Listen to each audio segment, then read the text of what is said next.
Avtomobilin mühərrik yağı nə vaxt dəyişilməlidir? Mühərrik yağı hissələri yağlayaraq sürtünməni azaldır və mühərriki soyudur. Yağ zamanla çirklənir və təsirini itirir.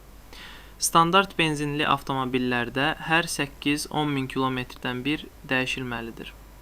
Dizel mühərriklərdə bu 6-8 min kilometr ola bilər, yeni texnologiyalı maşınlarda isə 15 min kilometrə qədər uzana bilər.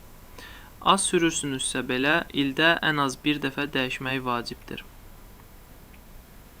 Əlavə əlamətlər: yağ qaralıbsa, mühərrik hissəsi artıbsa, yağ göstəricisi yanırsa, dərhal dəyişmək lazımdır. Unutmayın, yağ vaxtında dəyişilməzsə, mühərrik içində aşınma başlayar və təmir baha başa gələ bilər. Hər yağ dəyişməsində yağ filtri də dəyişdirilməlidir. Bu, təmiz yağın dövr etməsini təmin edir.